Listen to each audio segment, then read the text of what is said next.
नमस्कार, मी समृद्धी जाधव. स्वागत आहे तुमचं टॉप न्यूज मराठीमध्ये. आपण बघतोय पुणे शहरामध्ये निवडणुका जाहीर झाल्यापासून दररोज दर 2-3 तासांनी पुण्यातली राजकीय समीकरणं बदलताना पाहायला मिळतायत. अगदी काल संध्याकाळी सुद्धा आपण जेव्हा बोललेलो होतो, त्यावेळेसची राजकीय समीकरणं वेगळी होती आणि त्याच्यानंतर रात्रीत बऱ्याच काही घडामोडी घडून गेलेल्या आहेत. आज सकाळच्या सुमारास पण अनेक नेत्यांच्या भेटीगाठी झालेल्या आहेत आणि कालपर्यंत ज्या युत्या आणि आघाड्या होतील असं वाटत होतं, ते आता पूर्णपणे डिस्ट्रॉय होऊन नवीनच आघाड्या युती तयार होईल अशा पद्धतीची एकंदरीत शक्यता आता निर्माण झाली आहे. त्यामुळे मुळात आत्ताच्या घडीला पुणे शहराच्या राजकारणात काय काय घडतंय, कुणाची युती होणार आहे, कोण कुणाबरोबर कशा पद्धतीने चर्चा सुरू आहे वगैरे या सगळ्यावरती आपण बोलणार आहोत. या लाईव्ह मध्ये माझ्याबरोबर माझे सहकारी संकेत देशपांडे सुद्धा. संकेत, काय सांगशील, काल रात्रीपासून म्हणजे अगदी आपण काल बोललो तेव्हा खूप वेगळं वातावरण होतं आणि रात्रीमध्ये आणि पहाटेच्या सुमारास जे काही घडलंय त्याच्यानंतर बऱ्याचशा गोष्टी बदललेल्या आहेत, बरीच समीकरणं बदलली आहेत. आता नेमकं युती आघाडी आणि स्वबळाचा नारा कुणी कुणी दिलाय, काय काय सुरू आहे? निश्चितच पुण्याच्या राजकारणामध्ये जर आपण बघितलं तर काल दुपारपर्यंत दोन्ही राष्ट्रवादी एकत्र येणार या चर्चा खूप जोरात सुरू असल्याचं पाहायला मिळालेलं होतं. पुण्यात राष्ट्रवादी काँग्रेस पार्टी, शरदचंद्र पवार पक्षाचे 3 प्रमुख शिलेदार जे होते, ज्याच्यामध्ये प्रदेश प्रवक्ते अंकुश काकडे असतील किंवा पुणे महानगरपालिकेमध्ये अनेक वर्ष ज्यांनी काम केलंय, माजी स्थायी समितीचे अध्यक्ष राहिलेत, ते विशाल तांबे असतील किंवा राष्ट्रवादी काँग्रेस पार्टी, शरदचंद्र पवार पक्षाचे ज्येष्ठ नेते प्रकाशप्पा मस्के असतील आणि आमदार बापूसाहेब पठारे असतील. तर या चौघांनी मिळून बारामती हॉस्टेल जे आहे त्या ठिकाणी जाऊन उपमुख्यमंत्री अजित पवार यांची भेट घेतलेली होती. या भेटीमध्ये प्रामुख्यानं 68 जागांचा प्रस्ताव जो आहे, तो अजित पवार यांच्यासमोर देण्यात आलेला होता आणि या सोबतच अ, दोन्ही पक्षांनी मिळून म्हणजे आम्ही आमच्या चिन्हावर निवडणूक लढू आणि तुम्ही घड्याळ या चिन्हावर निवडणूक लढा, या अनुषंगाने प्रामुख्याने चर्चा झाल्याचं पाहायला मिळालेलं होतं. मात्र ती अट काहीशी अजित पवारांनी अमान्य केली अशी चर्चा समोर आली. कारण अजित पवारांची राष्ट्रवादी ही घड्याळ चिन्हावरच निवडणूक लढण्यासाठी प्रामुख्याने आग्रही राहिल्याचं पाहायला मिळालेलं आहे. पुण्यासाठी खास करून अजित पवारांच्या राष्ट्रवादीकडून स्वतः अजित पवार जसे मैदानामध्ये आहेत, तसे माजी मदत व पुनर्वसन मंत्री असणाऱ्या अनिल पाटलांनी सुद्धा हीच इच्छा व्यक्त केलेली होती की घड्याळ या चिन्हावरच निवडणूक व्हावी. दोन्ही राष्ट्रवादी जरी एकत्र आलो तरी आम्ही घड्याळ चिन्हावरच निवडणूक जी आहे ती लढणार आहे.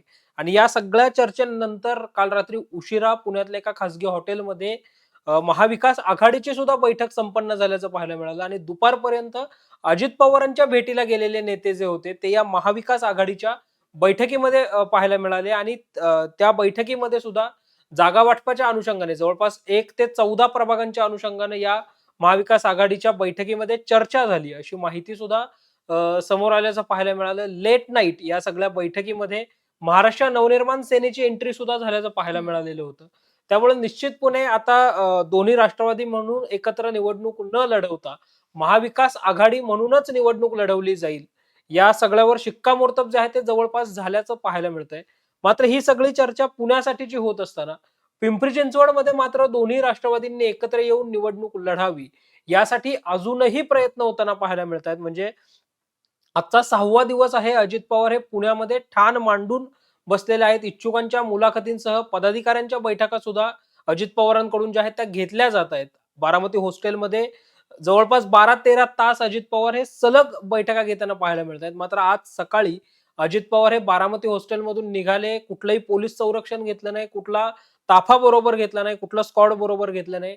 अजित पवारांनी थेट जिजाऊ बंगला गाठल्याचं पाहायला मिळालं, ज्या ठिकाणी खासदार अमोल कोल्हे ज्यांच्याकडे पिंपरी चिंचवड महानगरपालिकेचे प्रभारी म्हणून जबाबदारी जी आहे ती देण्यात आलेली आहे.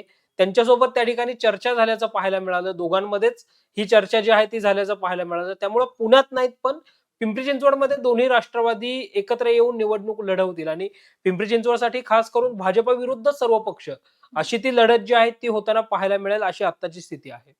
नक्कीच संकेत. जसं तू म्हटलास, की काल रात्री या सगळ्याच्या अनुषंगानं महाविकास आघाडीची एक बैठक झाली, ज्याला खरं तर राष्ट्रवादीचे नेते उपस्थित राहतील अशी अपेक्षा नव्हती. कारण अनेक महाविकास आघाडीमधले इतर जे पक्ष आहेत, म्हणजे काँग्रेस असेल किंवा उद्धव ठाकरेंचा पक्ष असेल, या सगळ्यामध्ये त्यांच्या नेत्यांशी जेव्हा संपर्क झालेला होता, त्यांनी सांगितलेलं की त्यांची बैठक आहे. मात्र अचानक या सगळ्यामध्ये राष्ट्रवादीचे सुद्धा काही नेते इन झाले आणि अगदी उशिरा जसं तू म्हटलास तसं मनसेचे नेते सुद्धा या सगळ्यामध्ये इन झाले. मात्र त्यानंतर आज सकाळपासून आपण जेव्हा मनसे नेत्यांशी काही चर्चा करण्याचा प्रयत्न करतोय, त्यावेळी त्यांचं असं म्हणणं आहे, की ज्या काँग्रेसनं आम्हाला मुंबईमध्ये आम्हाला सोबत घेतलेलं नाहीये, त्या काँग्रेस बरोबर आम्ही पुण्यामध्ये सोबत का यायचं? कुठेतरी सोबत यायचं आणि कुठेतरी यायचं नाही. हे आम्हाला मान्य नाही, युती झाली तर सगळीकडे होईल, नाहीतर कुठेच होणार नाही, अशा पद्धतीची एक त्यांनी भूमिका घेतलेली पाहायला मिळते. त्यामुळे मुळात आत्ता राज ठाकरे असतील किंवा हर्षवर्धन सपकाळ असतील यांच्या लेव्हलला अजूनपर्यंत चर्चा झालेली आपल्या आपल्या तरी कुठे ऐकण्यात आली नाहीये. मात्र जे काही पदाधिकाऱ्यांमध्ये सुरू आहे त्यामुळे मनसे सुद्धा काँग्रेस विरोधात पुणे शहरामध्ये नाराज असलेली पाहायला मिळते. निश्चितच महाराष्ट्र नवनिर्माण सेनेला महाविकास आघाडीमध्ये घेण्यासाठी प्रमुख विरोध कोणत्या पक्षाचा असेल तर तो भारतीय राष्ट्रीय काँग्रेस या पक्षाचा आहे. कारण काँग्रेसने नेहमी ही भूमिका मांडली की महाराष्ट्र नवनिर्माण सेनेने जो काही मराठीचा मुद्दा घेतलेला होता, ज्याच्यामध्ये परप्रांतीयांना झालेली मारहाण असेल, या सगळ्यामुळं कुठेतरी आपण जो राष्ट्रीय पक्ष म्हणून स्वतःला हं. प्रमोट करतोय, या प्रतिमेला कुठेतरी काँग्रेस पक्षाला धक्का बसेल अशी भीती त्यांना वाटताना पाहायला मिळते. त्यामुळं जिथं मनसे असेल तिथे काँग्रेस 4 हात लांब राहतानाच पाहायला हं. मिळतं. म्हणजे अगदी तो मराठीच्या मुद्द्यावर काढलेला विजयी मेळावा असेल वरळी 2च्या सभागृहामध्ये किंवा निवडणूक आयोगाच्या विरोधामध्ये झालेली पत्रकार परिषद असेल. म्हणजे मराठी मोर्चाला तर काँग्रेसकडनं कोणीच गेल्याचं पाहायला मिळालेलं नव्हतं, निमंत्रण असून सुद्धा. आणि या ठिकाणी निवडणूक आयोगाच्या विरोधामध्ये जी पत्रकार परिषद झाली त्या ठिकाणी विजय वडेट्टीवार आणि बाळासाहेब थोरात दिसले. उर्वरित काँग्रेस पक्षाचं हं. कोणीच तिथे दिसल्याचं पाहायला मिळालं नाही. आता ज्यावेळी शिवसेना, उद्धव बाळासाहेब ठाकरे पक्ष आणि महाराष्ट्र नवनिर्माण सेनेची युती झालेली आहे आणि दोन्ही पक्ष जे आहेत ते मुंबई, ठाणे, कल्याण, डोंबिवली, नाशिक या प्रमुख महानगरपालिकांमध्ये युती म्हणूनच निवडणूक लढतील असं ज्यावेळी निश्चित झालेलं आहे, त्यावेळी सुद्धा आता लढलो तर शिवसेना ऑलरेडी महाविकास आघाडीचा भाग आहे. त्यामुळे मग शिवसेनेला जर ठाकरे बंधूंबरोबर गेले तर मग महाविकास आघाडीचं काय होणार असा प्रश्न आहे. आणि त्यामुळं शिवसेना, उद्धव बाळासाहेब ठाकरे पक्ष अगदी पहिल्या दिवसापासून महाराष्ट्र नवनिर्माण सेनेला सोबत घेऊन महाविकास आघाडीमध्ये घेण्यासाठी सुद्धा आग्रही राहिल्याचं पाहायला मिळालेलं आहे. मात्र काँग्रेसच्या या सगळ्या विरोधामुळं महाराष्ट्र नवनिर्माण सेनेची महाविकास आघाडीतली एंट्री कुठेतरी रखडल्याचं पाहायला मिळतंय. आणि आता मनसेने सुद्धा, मनसेची जी स्टाईल राहिली आहे खळखट्याक, त्याच हं. स्टाईलमध्ये आता मनसे सुद्धा आक्रमक होताना पाहायला मिळतंय, की ठीक आहे मुंबई महानगरपालिकेमध्ये तुम्ही आम्हाला सोबत घेत नाहीये ना, तर आम्ही महाराष्ट्रातल्या उर्वरित 28 महानगरपालिकांमध्ये तुमच्या सोबत येणार नाही. एका ठिकाणी तुमच्या सोबत यायचं आणि दुसऱ्या ठिकाणी तुमच्या विरोधात लढायचं. हे काही हं. आमच्या तत्वामध्ये बसत नाही. त्यामुळं आम्ही अ, आलो तर सरसकट सगळीकडे युतीमध्ये येऊ, अन्यथा आमची जी काही ठाकरे गटासोबत युती झालेली आहे, शिवसेना, उद्धव बाळासाहेब ठाकरे पक्षाबरोबर आमची युती आहे आणि त्या ठिकाणी दोन्ही पक्षाचे प्रमुख जो काही निर्णय घेतील, त्या निर्णयाप्रमाणेच आम्ही काम करू अशी आता महाराष्ट्र नवनिर्माण सेनेच्या पदाधिकाऱ्यांची झालेली भूमिका असल्याचं पाहायला मिळतं. पूर्वी काँग्रेस मनसेला विरोध करताना पाहायला हं. मिळत होतं. आता मनसेकडूनही काँग्रेसला विरोध होताना पाहायला मिळतोय. नक्कीच संकेत. हे सगळं घडत असताना जेव्हा वेगवेगळी युतीची समीकरणं नवीन काही फॉर्म्युले समोर येताना दिसतात किंवा तशा पद्धतीने प्लॅनिंग, प्लॉटिंग चाललेलं आहे. असं सगळं असताना एक पक्ष आहे, ज्या पक्षाचं कुठेच काही ठरत नाहीये असं म्हणावं लागेल. तो पक्ष आहे शिवसेना. पुणे शहरामध्ये शिवसेनेचं काहीच कन्फर्म होताना दिसत नाहीये. कधी भाजप बरोबर जायचंय, मात्र भाजप तिथे सन्मानजनक वागणूक देत नाही, जागा देत नाही. त्याच्यानंतर राष्ट्रवादी बरोबरच्या चर्चा सुरू आहे. राष्ट्रवादी बरोबर सुद्धा तशीच काहीशी परिस्थिती उद्भवू शकते. त्यामुळे आता कदाचित शिवसेना पुणे शहरामध्ये स्वबळाच्या नाऱ्यावर जाण्याची तयारी त्यांच्याकडून सुरू असलेली पाहायला मिळते. अर्थात या सगळ्यामध्ये ऐन टाईमाला काही बदल सुद्धा होऊ शकतात. मात्र आत्ता जर आपण बघितलं, जसं आपण कालही बोललो होतो, की नीलम गोरेंनी असं सांगितलं होतं, ज्यावेळी नीलम गोरे स्वतः भाजप पदाधिकाऱ्यांबरोबर जागा वाटपाच्या चर्चेसाठी बसलेल्या होत्या, त्यावेळी त्यांनी 35 जागांचा प्रस्ताव ठेवलेला होता. ज्या 35 जागांवर ते निवडून येण्याची त्यांना खात्री होती. मात्र या 35 जागा नंतर 25 पर्यंत, 28 पर्यंत आणल्या आणि त्याच्यानंतर थेट 15 पर्यंत भाजपने या जागा आणल्या. मुळातच त्यामुळे जे शिवसैनिक मोठ्या प्रमाणात नाराज झालेले होते. अगदी युतीची घोषणा झाली तेव्हापासूनच शिवसैनिक नाराज होते. शिवसैनिकांना मुळात ही युती मान्य नव्हती, म्हणजे अनेकांना. त्याचबरोबर ज्यांना युती मान्य आहे त्यांचं परत आता जागा वाटपामुळे ते सुद्धा नाराज झालेले पाहायला मिळतात. सगळ्यात जास्त नाराज जर कुठला पक्ष आहे किंवा अजूनही कुठे नेमकं आपल्याला जायचंय किंवा याचं क्लॅरिफिकेशन कुठल्या पक्षाकडे नसेल तर ते आपण पुण्याच्या बाबतीत म्हणू शकतो की शिवसेनेकडे नाहीये. त्यामुळे कदाचित शिवसेना आता स्वबळाचा नारा देऊ शकते. दुसरीकडे आपण बघतोय की माजी आमदार रवींद्र धंगेकर हे अजूनही स्वबळावरती ठाम असलेले पाहायला मिळतात. त्यांचं असं अजूनही म्हणणं आहे की आमच्याकडे 165 जागांसाठीचे उमेदवार तयार आहेत. तशा पद्धतीचा अहवाल सुद्धा आम्ही वरिष्ठांना पाठवलेला आहे. त्यामुळे जर आदेश आले तर आम्ही स्वबळावरती लढू शकतो आणि कदाचित जेवढ्या जागा आम्हाला युतीत गेल्यावर एखादा पक्ष देईल, त्यापेक्षा जास्त जागा आम्ही स्वबळावरती निवडून येऊ शकतो. हा कुठेतरी एक कॉन्फिडन्स आहे आणि त्यामुळेच या सगळ्यामध्ये कदाचित शिवसेना स्वबळावर जाण्याची शक्यता आहे. मात्र संकेत, तुला असं वाटतं का, जर शिवसेना स्वबळावर पुणे शहरामध्ये गेली तर खरंच तेवढी ताकद आत्ताच्या घडीला शिवसेनेची आहे का? समृद्धी रवींद्र धंगेकरांचं भाजपवर असणारं प्रेम आणि हम्म. भाजपचं रवींद्र धंगेकरांवर असणारं प्रेम हे अगदी सर्वश्रुत आहे. म्हणजे रवींद्र धंगेकर ज्यावेळी शिवसेना पक्षामध्ये आले आणि या हम्म. पक्षामध्ये आल्यानंतरच अगदी निवडणुकाही जाहीर झाल्या नव्हत्या, त्यावेळी रवींद्र धंगेकरांनी जाहीर केलं होतं की पुण्याची निवडणूक आम्ही शिवसेना म्हणून 165 जागांवर जी आहे ती लढताना पाहायला मिळून. जशा जशा निवडणुका समोर येत गेल्या तसं तसं तर रवींद्र धंगेकर अगदीच ऍक्टिव्ह मोडवर येत काम करताना पाहायला मिळाले. महानगर प्रमुख म्हणून त्यांनी पक्षाचं संघटन वाढवण्यासाठी भर जो आहे तो दिल्याचं पाहायला मिळालं. मुलाखती घेतल्या आणि अचानक देवेंद्र फडणवीसांनी ज्यावेळी जाहीर केलं की पुण्यामध्ये शिवसेना आणि भारतीय जनता पक्ष एकत्र येऊन निवडणूक लढेल, त्यावेळी सुद्धा रवींद्र धंगेकर पुन्हा ऍक्टिव्ह झाल्याचं पाहायला मिळालं की आम्ही ऑलरेडी 165 जागांची यादी जी आहे ती उपमुख्यमंत्री एकनाथ शिंदे यांच्याकडे दिलेली आहे. याबाबतचा सर्वस्वी निर्णय जो आहे तो शिवसेना म्हणून आम्ही एकनाथ शिंदे जे आहेत ते घेताना पाहायला मिळतील. आता पुणे महानगरपालिकेचा जर विचार केला तर पुणे महानगरपालिकेमध्ये शिवसेनेचे 2017 मध्ये अवघे 10 नगरसेवक जे आहेत ते असताना पाहायला मिळालेले होते. ज्यावेळी पक्षामध्ये फूट पडली त्यावेळी एकनाथ शिंदेसोबत केवळ प्रमोद भानगिरे वगळले तर कोणी आल्याचं पाहायला मिळालेलं नव्हतं.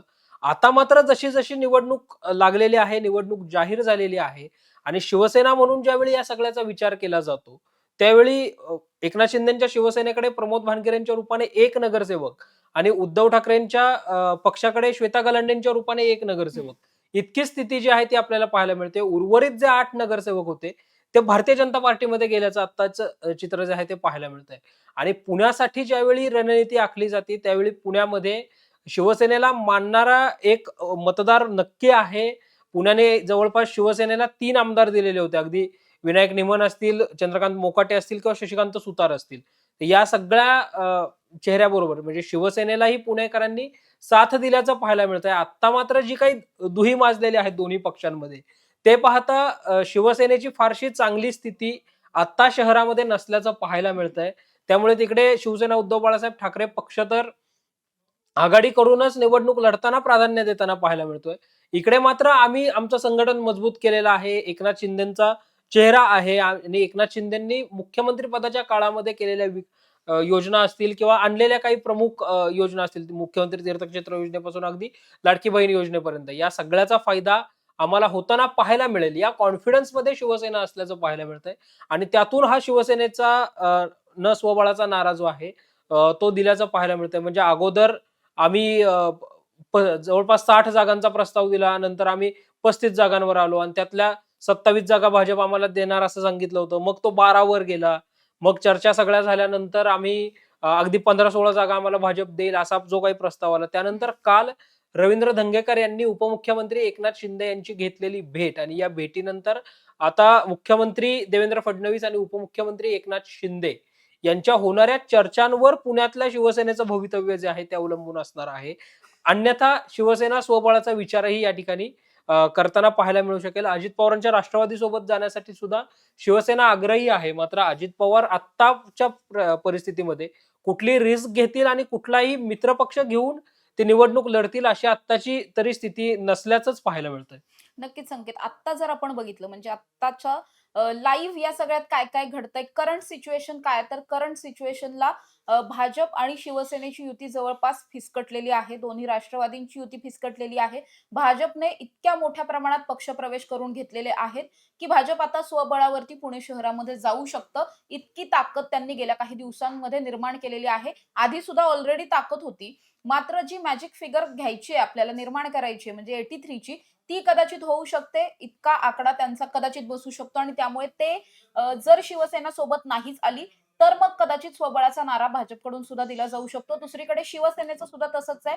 शिवसेनेचा अजितदादांबरोबर जर जम बसला नाही, सगळ्यात जागा वाटपाची चर्चा असेल वगैरे, या सगळ्यावरती जर त्यांचं एकमत झालं नाही तर कदाचित शिवसेना जाऊ शकते. मात्र आता तरी दोन्ही पक्षांच्या चर्चा सुरू असलेल्या पाहायला मिळतात. इकडे महाविकास आघाडीमध्ये जर बघितलं तर पुन्हा एकदा महाविकास आघाडी म्हणून काँग्रेस, राष्ट्रवादी आणि राष्ट्रवादी शरद पवार गट आणि त्याच्यानंतर यामध्ये ठाकरे गट सुद्धा एकत्र आलेला पाहायला मिळतोय.